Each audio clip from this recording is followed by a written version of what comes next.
dnešnom experimente sa budeme rozprávať o toxických látkach, ktoré majú vplyv na ľudské bunky. Oni sa nám dostávajú do tela dýchaním, cez pokožku alebo stravou.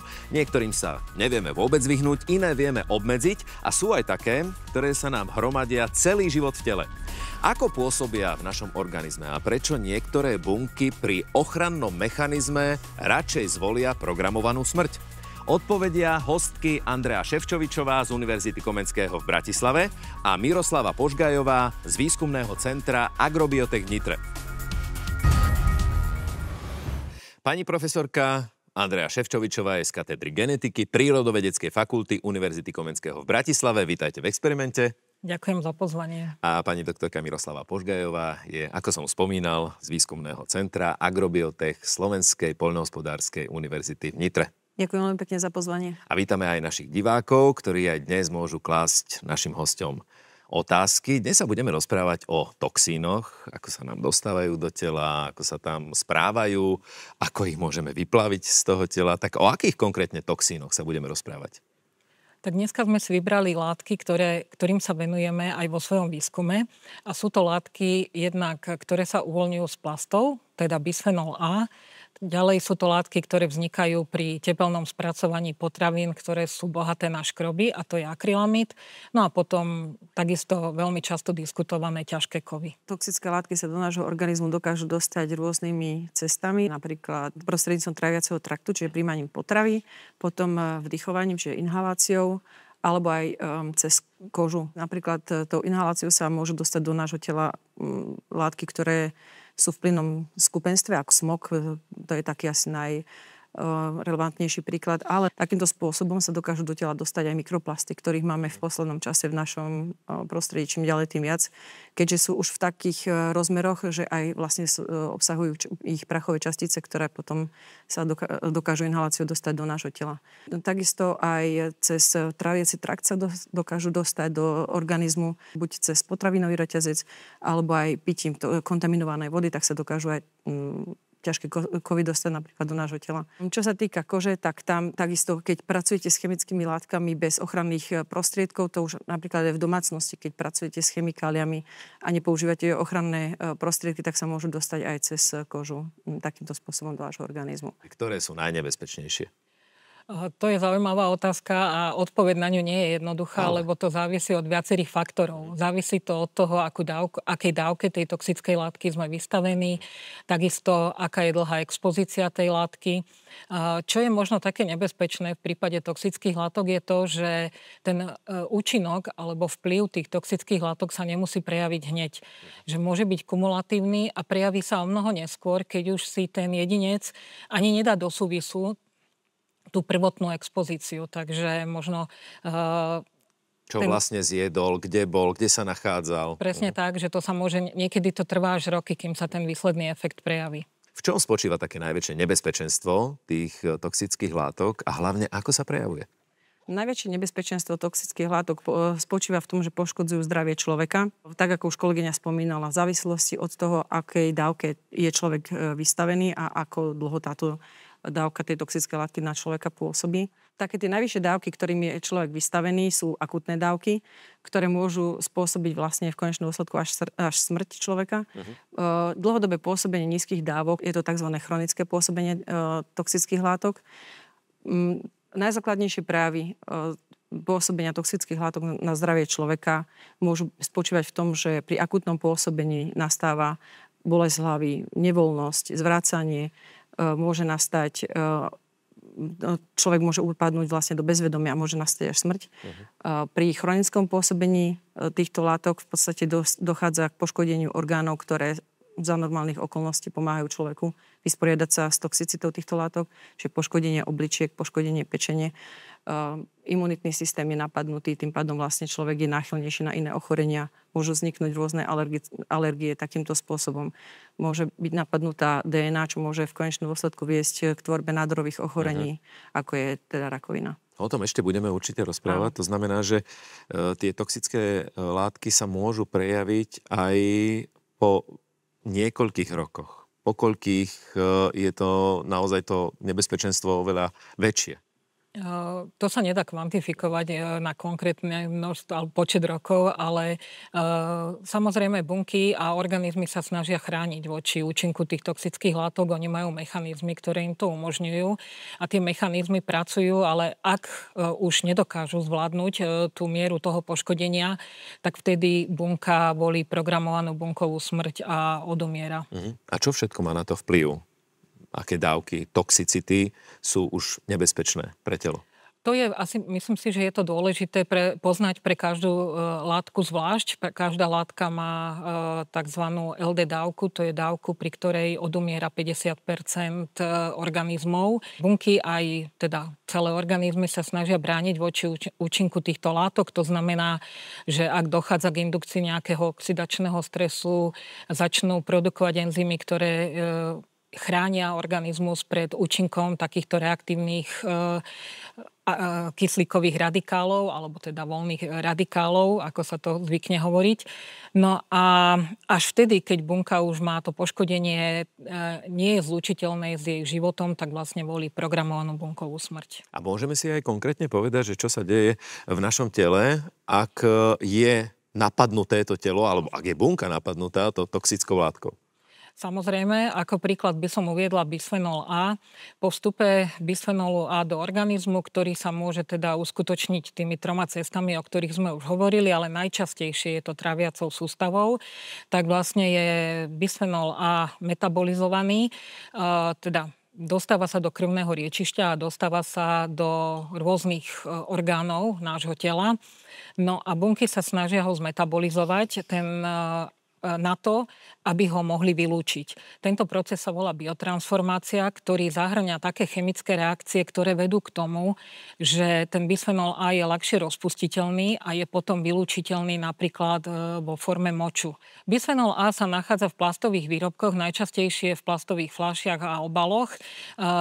V Európe je už ale zakázané používanie bisfenolu A na výrobu obalov na potraviny, ale okrem toho, že sa nachádza v týchto plastových výrobkoch, tak sa nachádza aj v prostredí, pretože on sa z tých plastových výrobkov uvoľňuje do prostredia.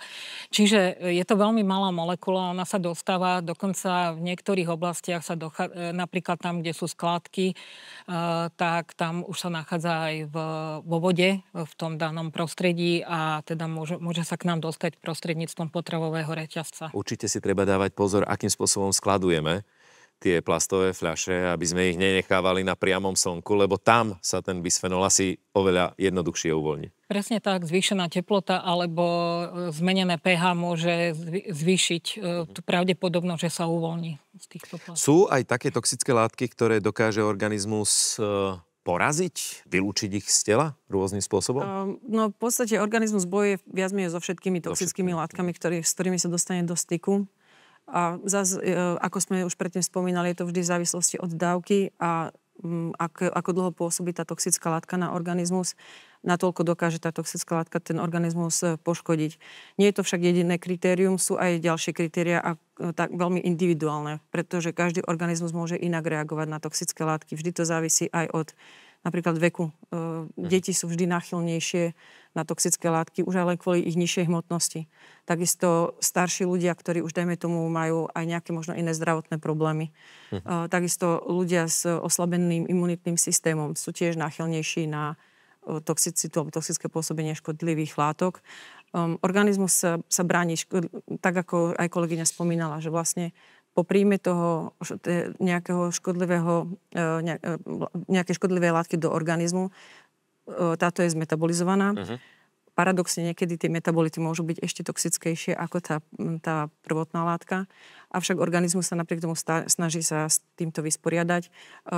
V pečení tá funguje ako taký detoxifikátor, tam sa vlastne metabolizujú tieto látky a potom cez filter obličky sa vlastne vylúčujú do moču a tým sa dostávajú von z nášho organizmu. Avšak sú, aby som teda bola ešte konkrétnejšia, keď sme sa bavili už aj o tých ťažkých kovoch, tie sú zrovna, ich toxicita spočíva aj v tom, že sa veľmi ťažko dostávajú z ľudského organizmu preč. Väčšinou sa hromadia v tkanivách a trvá veľmi dlho, kým sa vylúčia z organizmu von. Ja som na úvod našej relácie spomínal aj taký termín programovaná smrť tej bunky, lebo každá bunka asi pravdepodobne bojuje najprv s tým toxínom. Tak kedy nastane ten moment, že tá bunka si zvolí radšej tú programovanú smrť? Programovaná bunková smrť alebo apoptóza je fenomén, alebo je to proces, ktorý bunka podstupuje vtedy, keď už nie je schopná opraviť poškodenia, ktoré sú indukované tými toxínmi. Napríklad je to veľmi vysoké poškodenie DNA, alebo sú poškodené organely, ktoré bunke zabezpečujú fungovanie, alebo sú poškodené membrány, ktoré potom spôsobujú, že bunka stráca nejaké látky do prostredia. Takže v takomto prípade bunka radšej volí programovanú bunkovú smrť na záchranu toho, aby sa z nej nestala nádorová bunka, aby to neohrozilo celý organizmus. Dá sa povedať, že niektoré krajiny majú s toxicitou väčší problém ako iné, napríklad India? Je pravda, že v oblasti, kde sa nachádzajú fabriky, v ktorých sa spracovávajú, napríklad vyrábajú plastové výrobky, tak v tých oblastiach môže byť to prostredie zamorené takýmito látkami. Ale nešpecifikovala by som to na jednu krajinu, ale na tie oblasti práve, kde sa nachádza tento priemysel. Môžu toxické látky preniknúť do DNA, spôsobiť aj mutáciu DNA? To je aj otázka, ktorú ja som mal pripravenú, takže výborná, ďakujem. No, toxické látky spôsobujú v bunke oxidačný stres, ktorý môže sekundárne potom napádať molekulu DNA, tie reaktívne častice a môžu spôsobovať oxidačné poškodenie DNA, s ktorým sa bunka musí vyrovnať. Poškodenie ešte neznamená mutáciu. Mutácia vznikne v tom prípade, že bunka si to poškodenie nevšimne, zreplikuje cez to poškodenie a vlastne dôjde k vzniku mutácie, ktorá môže byť pre bunku nebezpečná aj pre organizmus, pretože môže napríklad meniť tú bunku na nádorovú bunku.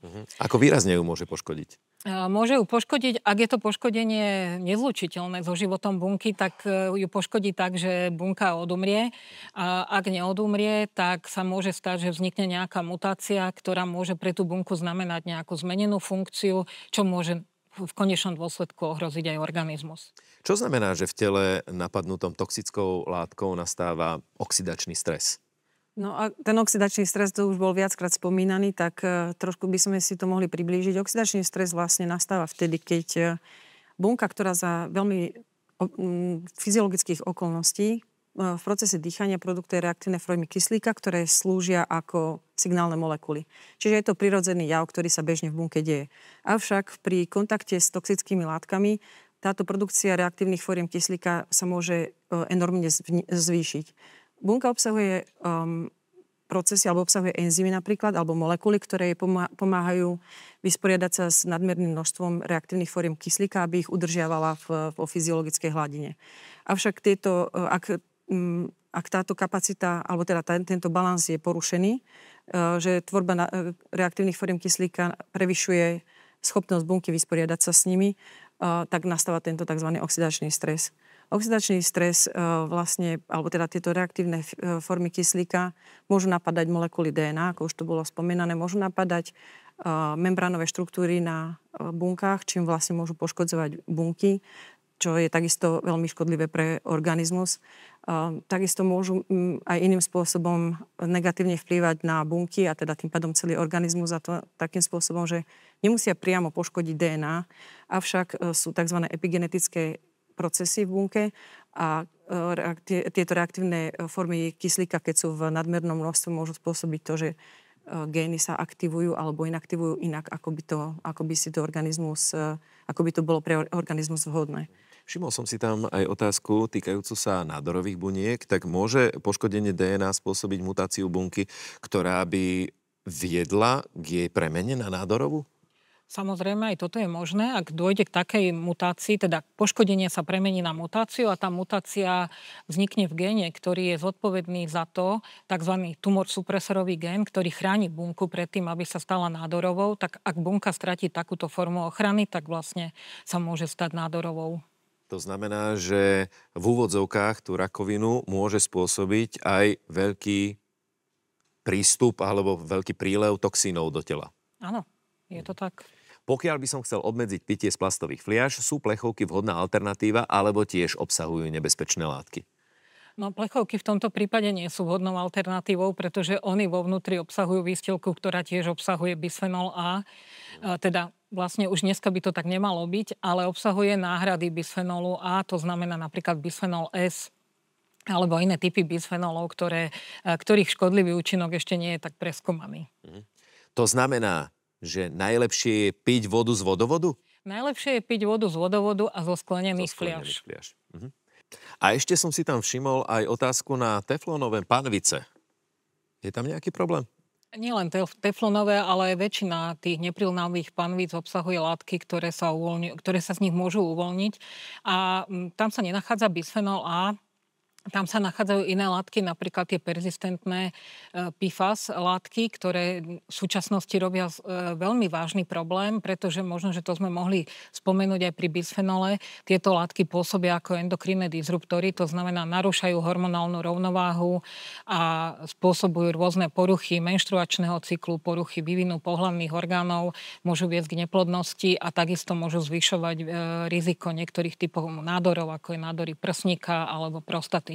Dobre, a teraz aké panvice používať? A dneska, keď kupujete panvice, tak je to tam napísané, že tie panvice sú testované na prítomnosť takýchto látok. Aha. Takže možno, že treba si na to dávať pozor. Vyvíjajú sa nejaké lieky, mechanizmy, aby to bolo možné v ľudskom organizme zvrátiť? To znamená, že nehromadenie nejakých toxínov alebo vyplavenie nejakých toxínov? Toto je veľmi dobrá otázka a my aj s pani doktorkou práve preto skúmame mechanizmy účinku týchto látok, aby sme vedeli nájsť možnosti eliminácie tých negatívnych účinkov. Jednak sa hľadajú nejaké možnosti, možno, že sa využívajú nejaké prírodné antioxidanty, ktoré by mohli eliminovať ten zvýšený oxidačný stres, ktorý sa nachádza v bunkách, alebo ku ktorému v bunkách dochádza. A takisto sa hľadajú možnosti, ako eliminovať ten bisfenol A z prostredia. To znamená zabrániť jeho škodlivému účinku tak, že zabránime jeho vstupu do organizmu. Ak môžem, čo sa týka napríklad akrylamidu, tak tam zase sú... Ešte sme vlastne príliš o ňom nevraveli, ale akrylamid v podstate prirodzene vzniká v procese pečenia pri vysokých teplotách tzv. Maillardovou reakciou pri redukovaných cukroch a aminokyseline asparagín. Čiže vlastne tými technologickými postupmi, že znižovať teplotu pečenia, nevyprážať, nefritovať, tak takýmito spôsobmi takisto vieme znížiť množstvo toxických prvkov, ako je akrylamid v potravinách a vyhnúť sa vlastne jeho príjmu do veľkej miery. Hlavnými potravinovými zdrojmi akrylamidu sú čipsy, zemiakové hranolčeky, ale nachádza sa to aj v krekroch, pretože aj cereálie obsahujú redukované cukry. Takisto sa nachádza aj v praženej káve. A najväčším zdrojom, takým nepotravinovým akrylamidu je cigaretový dym. Kde sa ten akrylamid v tele ukladá? Akrylamid je to malá molekula alebo chemická látka, ktorá je vo vode rozpustná. On sa vlastne v procese trávenia metabolizuje v pečení a v podstate viac menej väčšina je vylúčená potom obličkami. Čiže môže sa nejaká časť samozrejme aj ukladať v tkanivách, ale väčšinou sa vylúčuje. Avšak práve tento jeho metabolit, ktorý sa nazýva glycidamid, je ešte toxickejší ako samotný akrylamid a môže spôsobovať takisto zvýšenú tvorbu reaktívnych foriem kyslíka a môže pôsobiť toxicky na organizmus. Určite na túto tému existuje teraz aj u našich divákov množstvo otázok. Tak koľko je teda nebezpečných tých čipsov do seba dávať alebo tých hranolčekov? No ono pre tie toxické látky vlastne autority, ktoré sa týmto zaoberajú, ani neuvádzajú nejaké že bezpečné limity, bezpečné dávky. Skôr sú určované limitné hodnoty, nad ktoré už bolo zistené, že tieto látky sú škodlivé, ako je napríklad akrylamid. Čo sa týka čipsov, no keď zjete jeden balík čipsov, tak to neznamená, že hneď sa vám vytvoria v tele nádory a tak ďalej. Avšak práve to dlhodobé užívanie aj tých nižších množstiev akrylamidu môže viesť k tomu, že dôjde k poškodeniu buniek a k tvorbe nádorov. To znamená, že vy skúmate to, že sa niečo také v našom tele deje. Skúmate aj to, akým spôsobom tento akrylamid z tela dostať von? Ako ho dostať von? Skôr skúmame to, akým spôsobom znížiť jeho toxicitu. Napríklad biologicky aktívne látky s vysokou antioxidačnou schopnosťou ktoré sa napríklad nachádzajú v čerstvom ovoci alebo v zelenine, veľmi znižujú toxicitu akrylamidu. Na toto sme mali spravenú štúdiu s aróniovou šťavou, kde sa nám pekne ukázalo, že tie silné antioxidačné účinky aróniovej šťavy veľmi signifikantne znížili toxicitu akrylamidu.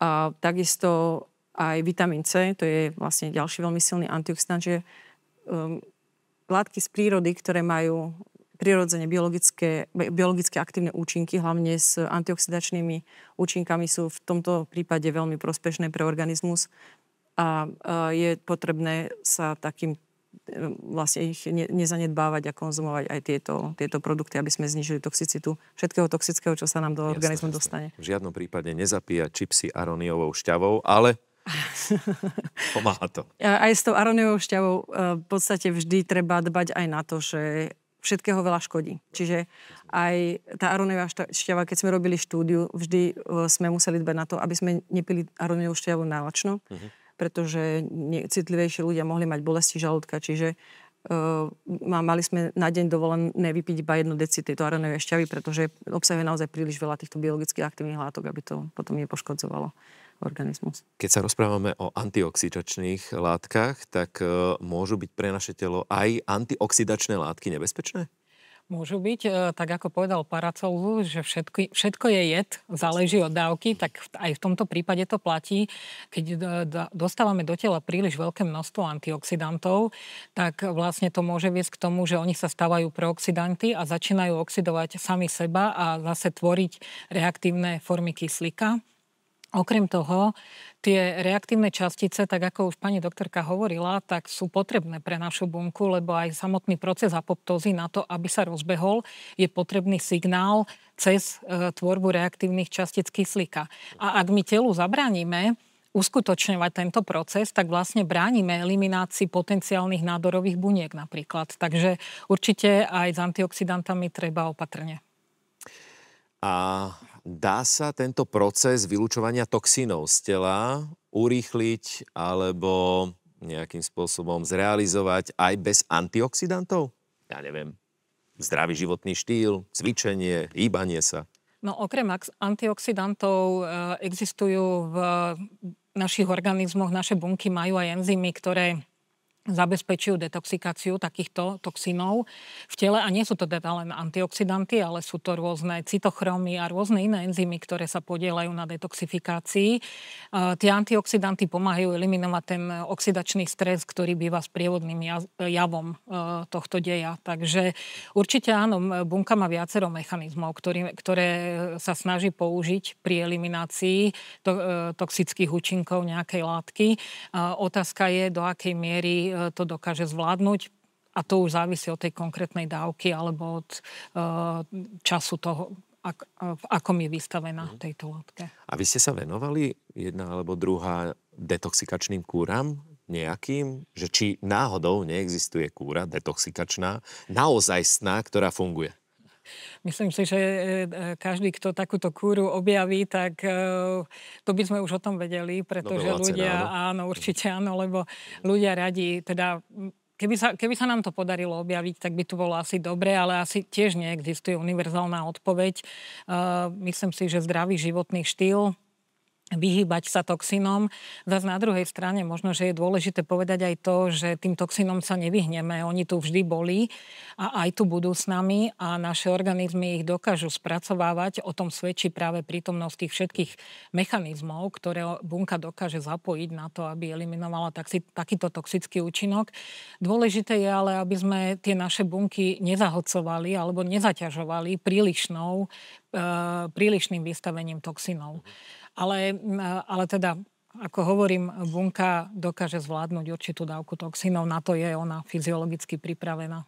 Aké sú zdravotné príznaky toho, že máme v tele vysokú toxicitu?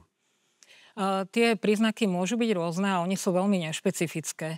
Že vlastne pri tej dlhodobej toxicite to je vlastne napríklad to, že človek môže mať tráviace problémy, môže mať kožné problémy, poruchy spánku, môže mať poruchy imunity, zvýšené množstvo zápalov, Čiže sú to častokrát problémy alebo také prejavy, ktoré si v prvom vlastne momente ani nespája s pôsobením toho samotného toxínu. Ktoré potraviny obsahujú najviac nebezpečných látok a sú také množstva, ktoré nám neublížia? No, s tými množstvami je to taká trošku prekérna otázka, pretože čo sa týka toxických látok, tak tam sa uvádza, že vlastne akékoľvek množstvo pri dlhodobom pôsobení môže spôsobiť nejaké zdravotné problémy. Nie je to úplne tak pravda, pretože samozrejme, že organizmus sa dokáže vysporiadať s určitým množstvom tých toxických látok. Avšak treba vziať do úvahy aj to, že keď príjmeme, dajme tomu, akrylamid v tej potravine, nadýchame sa smogu a tak ďalej, tak máme tam aj ten synergický efekt viacerých toxických látok, ktoré sa nám dostanú do organizmu. Môžete mať aj zeleninu, ktorá je kontaminovaná vysokým množstvom pesticídov, keďže sú ošetrované aj zeleniny, aj ovocia. Čiže treba si vždy umyť každú jednu potravinu, ktorú človek ide konzumovať. Takisto sama za seba môžem povedať, ja preferujem konzumáciu sezónnej zeleniny a ovocia, pretože ako náhle je to pestované v podmienkach, ktoré sú nie úplne prirodzené pre tú rastlinu, vždy je tam riziko toho, že sa v tej potravine sa tam nachádza zvýšené množstvo škodlivých látok. Potom máte také potraviny, ako sú ryby, ktoré sú na jednej strane veľmi zdravé, treba ich konzumovať, na druhej strane obsahujú zvýšené množstvo ťažkých kovov. Čiže aj tam sa uvádza, že radšej menšie ryby, ako je napríklad losos, alebo pstruh, alebo sardinky, tie obsahujú menej ťažkých kovov ako väčšie ryby, ako je napríklad tuniak alebo žralok. Takisto potom teplne spracované potraviny, ako sme už spomínali, tam sa môže nachádzať akrylamid, ak sú to potraviny rastlinného pôvodu. Ak sú to potraviny živočíšneho pôvodu, takisto pri vysokých teplotách vznikajú látky škodlivé pre organizmus. Čiže aj to spracovanie tých látok je vždy veľmi dôležité preto, aby sme zachovali čo najvyššiu nutričnú hodnotu a zabránili tvorbe škodlivých látok. Divácké otázky, čo sa týka kávy, je prepraženejšia nebezpečnejšia? Vo svojej podstate áno, lebo obsahuje viacej akrylamidu. Čím čiernejšie, tým viac akrylamidu. Takisto zemiaky, čipsy, chlieb, alebo teda toasty. Čím tmavšie, tým viac akrylamidu obsahujú. Čiže, a čierne sú najhoršie. Čierne sú najhoršie. Ale zase v tej káve toho akrylamidu nie je až tak veľa. Na to, koľko tej kávy vypijeme. A potom sa uvádza ešte v literárnych zdrojoch, že aby sa zabránilo, aspoň čiastočne, prejdeniu akrylamidu do tej šálky kávy, tak je dobrá filtrovaná káva. Čo by ste predsa len odporúčili našim divákom, ako ich do tela dávať čo najmenej? Tak ako sme už povedali, zdravý životný štýl, snažiť sa konzumovať také potraviny, ktoré neobsahujú taký vysoký podiel jednak ťažkých kovov, jednak akrylamidu, takisto fyzická aktivita, udržiavať si organizmus v dobrej kondícii, aby dokázal zvládať takéto pôsobenie toxínov z vonkajšieho prostredia. No a to ja si myslím si, že také hlavné. Neviem. Tak, čo k tomu dodať? No to je také asi najdôležitejšie. Jesť ovocie, zelenina, pretože naozaj obsahuje veľké množstvo biologicky aktívnych látok, ktoré dokážu telu pomôcť vysporiadať sa so škodlivinami, ktorými sa naozaj nevieme vyhnúť v našom životnom štýle, alebo teda v tejto realite, ktorú žijeme. Stále je organizmus atakovaný toxickými látkami. Vie sa do veľkej miery brániť proti týmto látkam, ale keď je toho veľa, tak to môže samozrejme spôsobiť poškodenie zdravia. Pohyb, zdravá strava, pestrá, to je asi to najpodstatnejšie, to, čo by sme mohli odpočiť. A ešte možno eliminovať stres z toho, že jem nejaké látky, ktoré sú plné toxínov. Len aby som nejedol nejaký toxín. Lebo aj ten stres samotný môže spôsobiť veľa problémov. Ďakujeme veľmi pekne. Našimi hostiami v dnešnom experimente boli pani profesorka Andrea Ševčovičová. Ešte raz ďakujem za pozvanie. A pani doktorka Miroslava Požgajová. Ďakujem veľmi pekne za pozvanie. Ďakujem veľmi pekne aj našim divákom za otázky. Vám ďakujeme za pozornosť a tešíme sa na stretnutie pri ďalšom experimente. Dovidenia.